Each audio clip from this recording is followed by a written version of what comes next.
तपाईहरुलाई यस YouTube च्यानलले subscribe गर्नु भएको छैन भने सब्स्क्राइब गर्नुहोस्, बेल आइकन प्रेस गर्नुहोस्। तपाईहरु सब्स्क्राइब गर्नुहोस् अनि यस्तै राम्रा भिडियोहरु तपाईहरु सामु पुग्नेछ।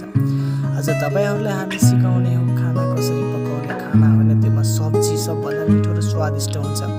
पकाउने क्रममा तपाईहरु जुन खाना पकाउनुहुन्छ त्यसले एकदम मिहिन चकुले वा कि हँसियाले छुर्पिलेर जेल काट्नुहुन्छ त मिहिन काट्नु। प्याज उपयोगी हुन्छ, त्यो प्याज एकदम स्वादिष्ट हुन्छ। प्याज हाल्नु, त्यसपछि खुर्सानी काट्नु पर्ने हुन्छ, खुर्सानी हाल्नु पर्ने हुन्छ अनि त्यसपछि जुन मिठो लागेको हुन्छ गेडागुडी लसुनहरु पनि हाल्ने गर्छ हाम्रो सब्जीहरुमा नगर्तिर। अनि धनिया सब स्वादिष्ट हुन्छ, धनिया त्यो पनि प्रयोग गर्नुपर्ने हुन्छ काटेर त्यसमा हाल्नुपर्ने हुन्छ।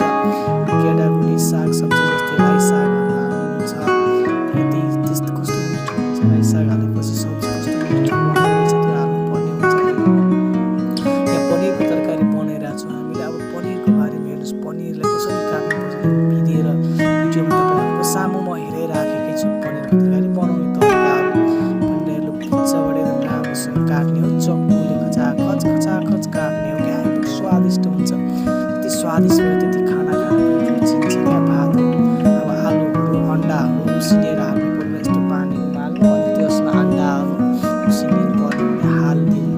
यस्तो पानी एकदम उब्लिरहेको हुनुपर्यो अनि अन्डाहरू सिझिन्छ क्या, पाकिन्छ पुरै मजाले। अन्डाहरू उसिनिनु पर्यो भने त्यसै गरी तपाईँले स्वादिष्ट तर सब्जी मिठो भयो भने भात पनि रुच्छ, धेरै खाने कुराहरू हुन्छ। हेर्ने हामी मसला बनाइसकेका छौँ, त्यो मसलामा सबै थोक हाल्नु पर्यो होइन। गेडागुडीहरू अब जति गर्नुहुन्छ, मासुहरू अन्डाहरू अनि यसरी मजाले चम्चीले चलाउनु पर्ने हुन्छ। चलाएर एकछिन छोडिदिएपछि आफै पाक्दो रहेछ। अर्को भिडियोमा हामी पुरै हेराउँछौँ। हस्, धन्यवाद तपाईँ यति वाच गरेकोमा।